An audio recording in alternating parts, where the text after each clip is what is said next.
This might be one of your most viral tweets ever. Way back Yeah, for when, sure. can you think back and remember what was going on? What was your headspace like? What kind of pushed you to make the initial tweet? Well, it's along the lines of things that you and I have talked about before. It was, it was a few years ago, and when I started to realize that the division in the country was growing in a more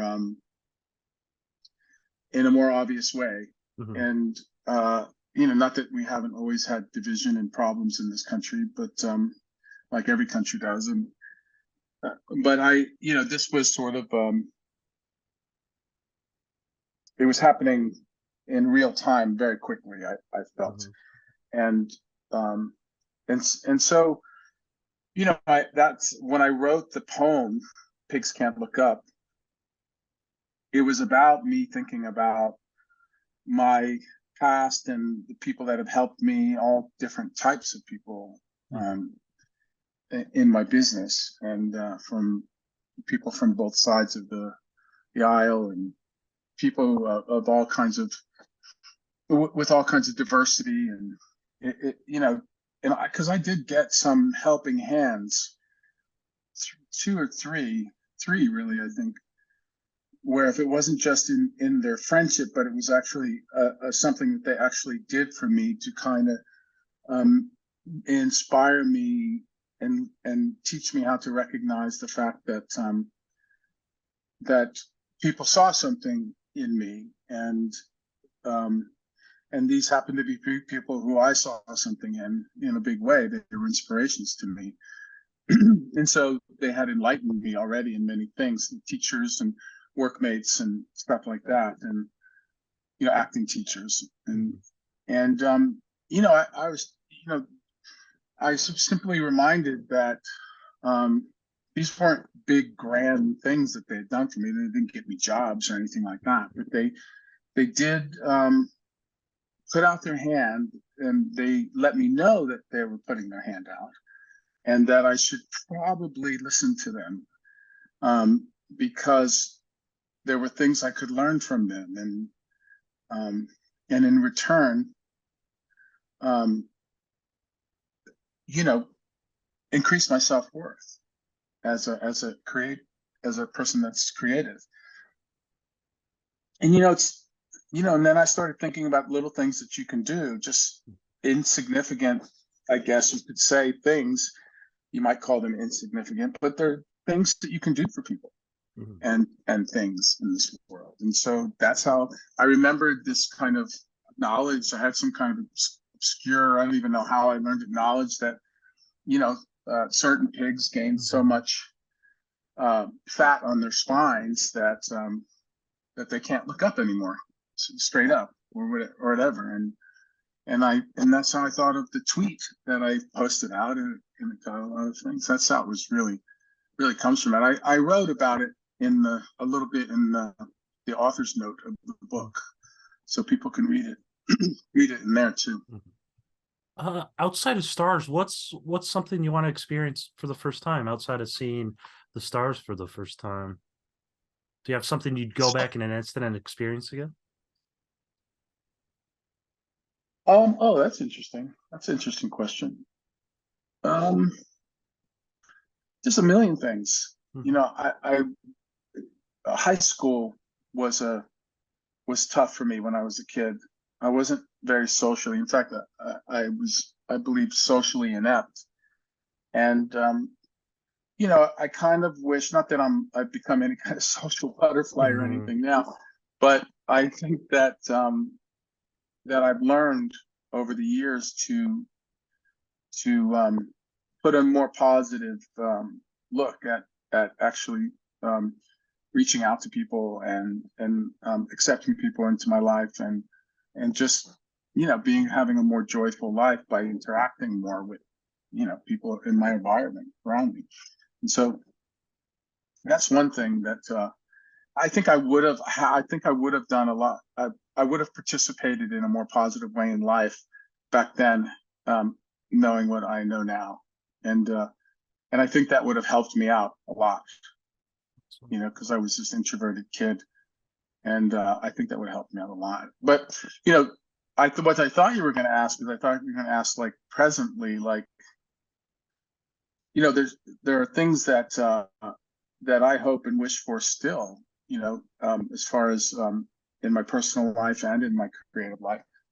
In my personal life, you know, I want to be able to give my kids whatever I can give them as their parents, and then help them also be enlightened if I can, even if it's in the most insignificant way, you know.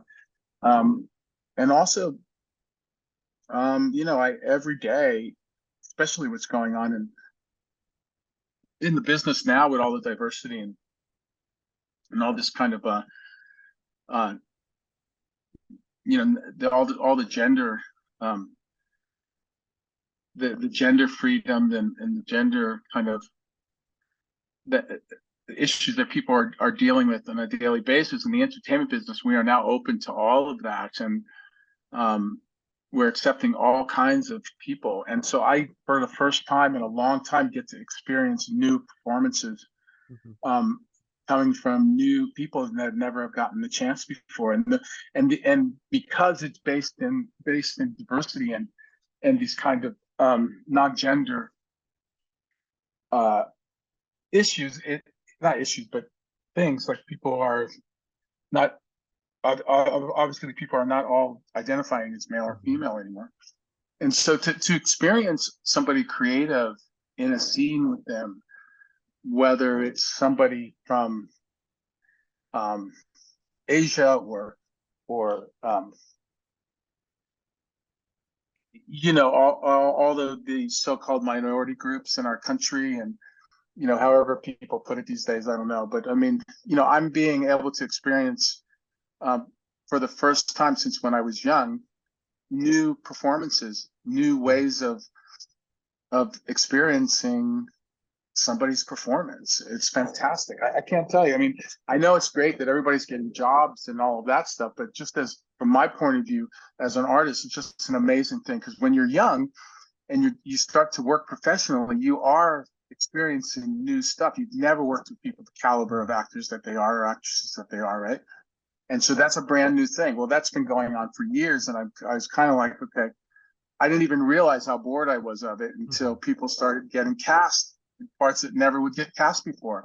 And so in a kind of selfish way, I get to experience all these amazing things. I mean, it's one of the biggest things for me as somebody who's involved in a lot of aspects of the business to experience.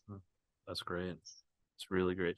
It's been a year or two since your last book came out, which is a collection of these thoughts and things, as I believe the title tells us. What made you want to turn the pig's tweet into its own thing? And then furthermore, it's an illustrated book. Yeah. Well, I think in practical reasons were because it's a short poem. It would be, I didn't want to, I thought it was relating to so many people. It was obvious from the post on Twitter that a lot of people were reacting to it in many different ways, most of them very emotional. And so I didn't want to touch the text. I didn't want to expand it or edit it at all. I thought that was most important. So that kind of lended itself to a picture book. And then I started to think about, you know, doing small things for people that you may think is small but could change their lives. And so that's when the child thing came up. I wanted it to be a girl. I wanted you not to be able to place her where she's from or where the farm is even at that she lives on or anything. You know, it's like, it's just a young girl. And she's also, you know, non-specific when it comes to gender too. So it's even that. So you don't even have to call her a girl. It's just this young person. And, you know, I think that's the thing. It happened in a very kind of practical way. With this illustrated book, obviously you're very comics adjacent right now by your professional trade. Do you think this could be a springboard or a bridge into telling stories through a comic or graphic novel medium for you?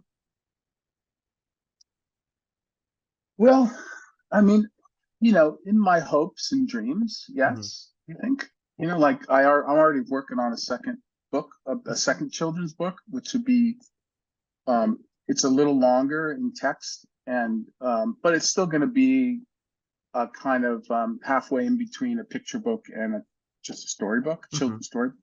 But it's about a finch, the bird, and it's based on a true story that happened to me when I was sitting on a bench once, and but I won't be the main character in it.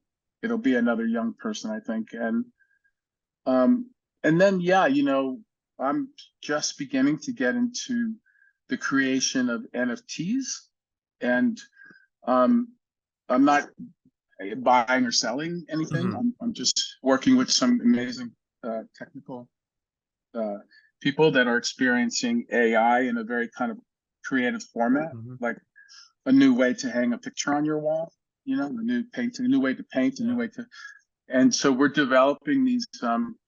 I've written a Southern noir story, Okay. part one of it, and we're building this amazing kind of NFT, but a new way of doing it with this with the technology. And so we're in the middle of actually um,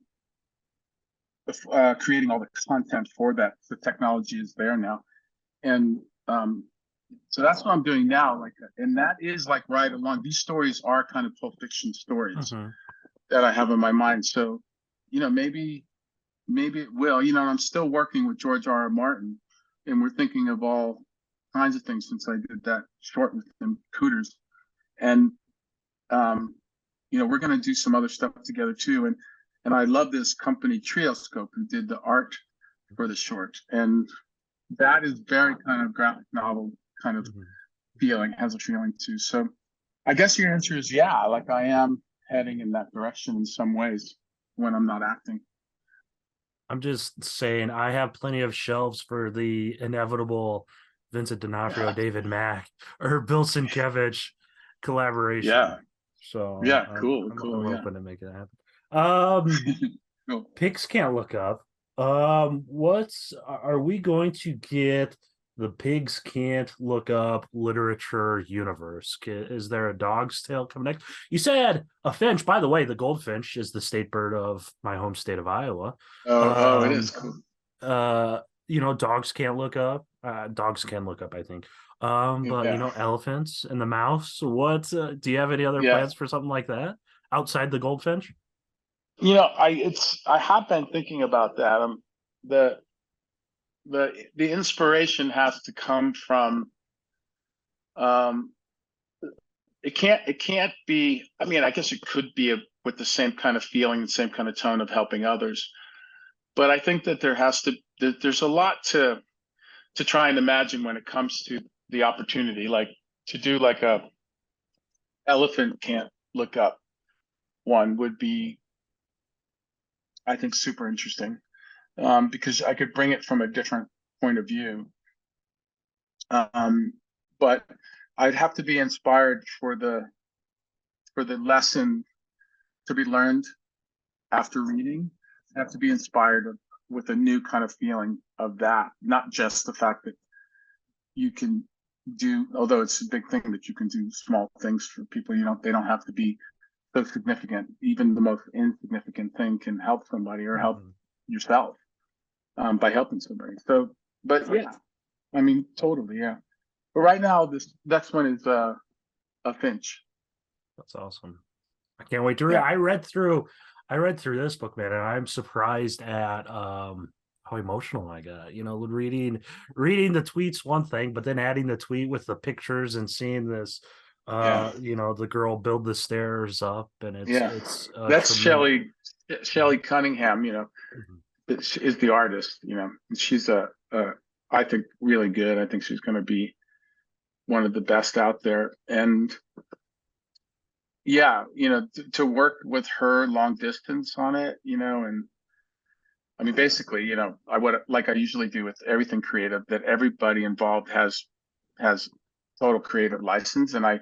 I just try to kind of maybe guide them if I think they need a little guidance, but basically, their mind is I'm ready to accept whatever comes from their brain as Mhm. they are of me, so Mm. it you know it's a fun little thing. I didn't think I was going to enjoy writing a children's book so much, but I do. And I have a really good my editor from Cameron and Company. Um, they're great, and then this Abrams, this huge company, is like very enthusiastic about uh, this book, and um, they the Cameron Company, the smaller editors are and publishers are a part of Abrams Mhm. as well. That's how I got, you know, introduced to Abrams, and the enthusiasm behind this stuff. I've met people at their offices, and the collections that they have that they put out there for children are amazing stuff that I read when but to Mhm. my children. So to be in their company is really cool. It's a lot of things that I could do with it, and I'm looking forward to continuing. Awesome, man. I'm looking forward to reading the next one you have out. Like I said, Pigs Can't Look Up is incredible. One thing that struck me earlier is how you said, growing up socially inept even. Um um not even now you said, not necessarily a social butterfly. But what's super interesting is, you've been increasing the appearance that is at conventions, I'd love to hear kind of about that dynamic because admittedly social anxiety gets the best of me. If I could stay at home in bed, I would. What Yeah, excites you most about going to conventions? I gotta say, I was always very reluctant about them because I've always had friends, and I did a couple early on, Mhm. and they were very. I had put too much control on it for the same reasons why we're talking about it, like Mhm. because of my what I thought was an inability to have a good time in a situation like that. Mhm. Um, and but you know, the very last one I did several years ago, I had an experience where a woman she was by herself, and she came up and talked to me about her father who was not doing well. Mhm. And um, I said, she was up at the table with me for an autograph. And I said, well, why don't we FaceTime? And so we FaceTimed him, and I got to speak to this guy. Mhm. And, I talked to him for, 10 minutes. And because, there's a long line of people, so you have to keep Mhm. it moving. And um, that, but, he told me some things that were, quite something, about the little parts that I played, not any of the big roles that I played, but there were some small parts that I played throughout my career that he just thought were so moving. The fact that I would do these small parts and put my all into them, and like it's not something that I think of on a daily basis. I Mhm. don't think of that guy who's in the hospital, and um, he enjoyed my Thor and Adventures in Babysitting, Mhm. uh, or my Orson Welles and Ed Wood, or things like that. I've done so many parts like that, little ones, and then recently in like Tammy Faye and The Eyes of Tammy Faye, Mhm. and so then I kind of just didn't do them for a while, and then I thought, you know, I bet I bet I'm going to try to do one and not put any control on it. Just follow the agent that does that for me, and just do what they say. Mhm. And my management found a really good guy that I work with, and he's a very solid human being. And um, I just went there and just stayed completely open the whole time. And you know what? I just had the most That's awesome. incredible time. It was so. cool. I never look at how long the lines are anymore. It's just person after person, and I talk to them, and sometimes people have zero to say. They just want the autograph because it's that piece that they've had for a while and they've always wanted signed or something, you know. And some people want to actually just meet you and talk to you about something. And some of them don't even have things they need to sign, or things even don't even want a photo. They just want to tell me something about one of my performances that was, and it's, you know, Adam, it's like not just a few, you know, and that's what's so incredible about it. It's a lot of people. And you just, you know, after all these years, you know, it's like 40 years now or something that I've been working, I forgot about all that. I totally forgot about it. Yeah.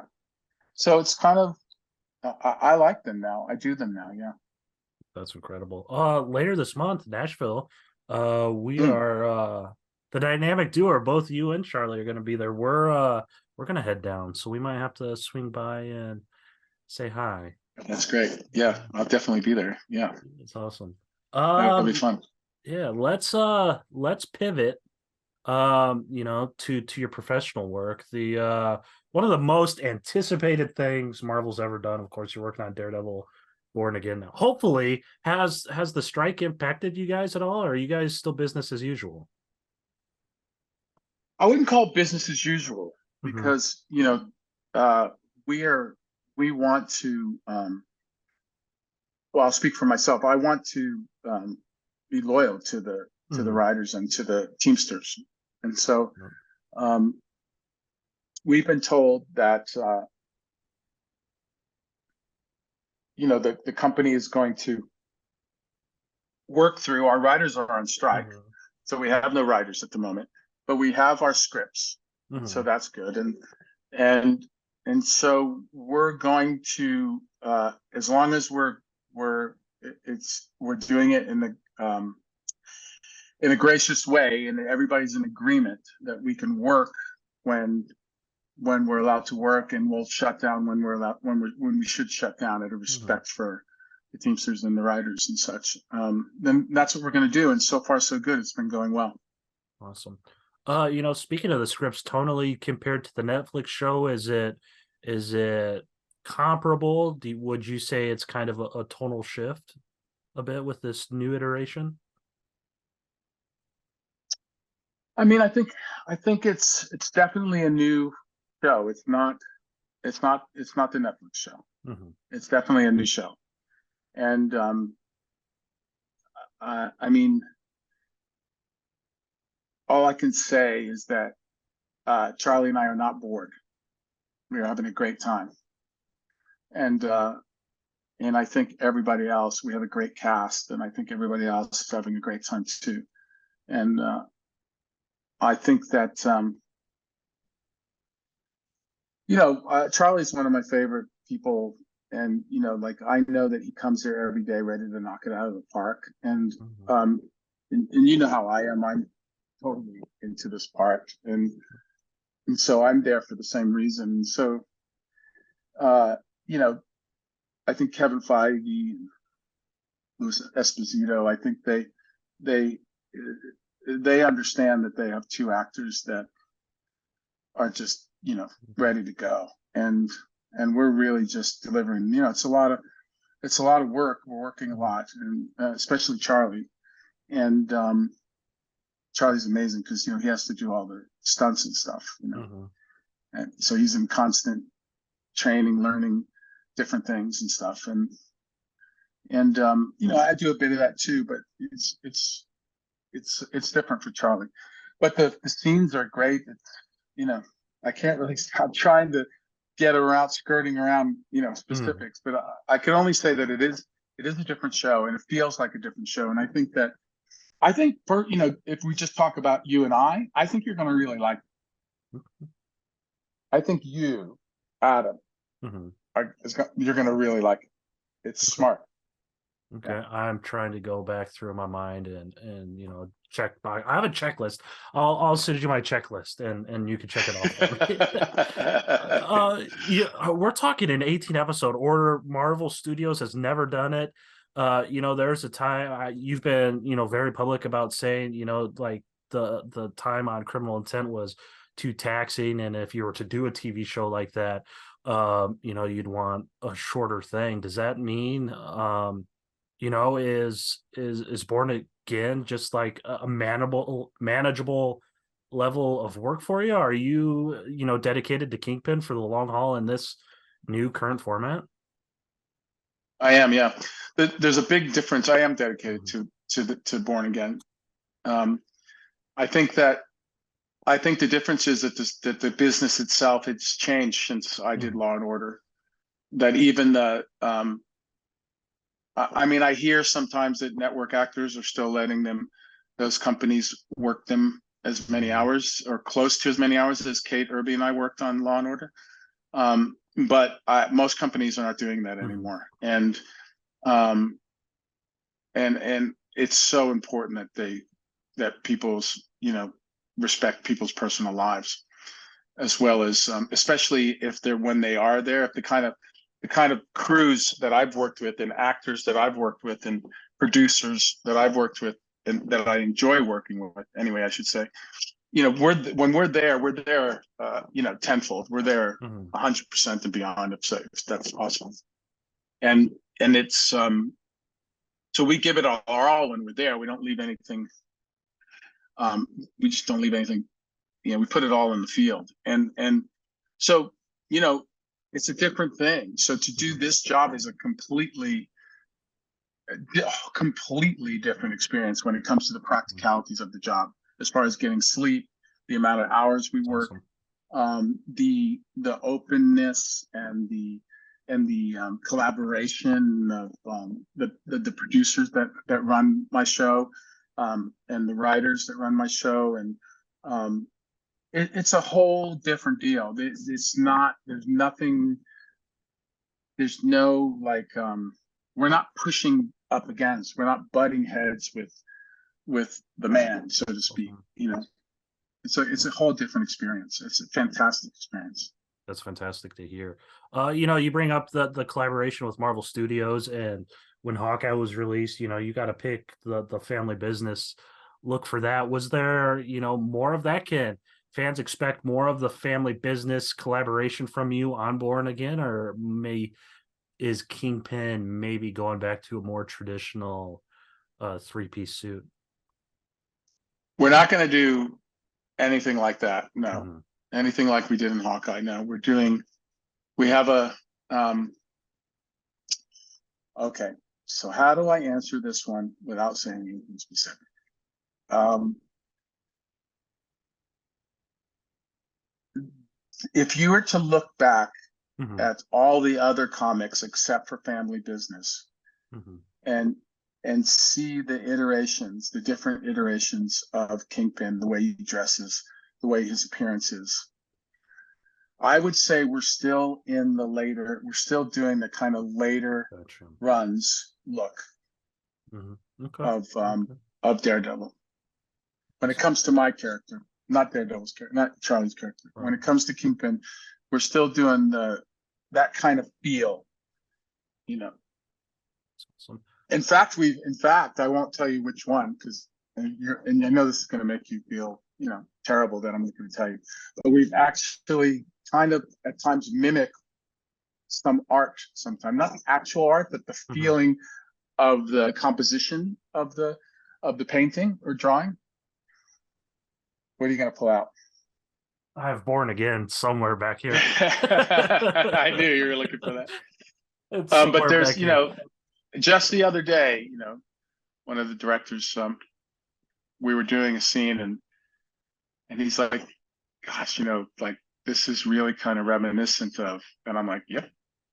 That's awesome. That's incredible, man. I can't wait. I'm all on board.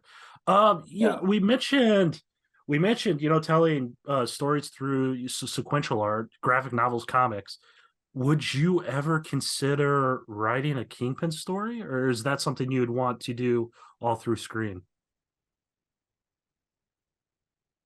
I don't know. It's a good question. Yeah, I haven't thought. I haven't put any thought in it. I've been very spoiled Mhm. with Fisk writers. From the beginning. I know. I've always talked about Eric Olson and the Knight. Mhm.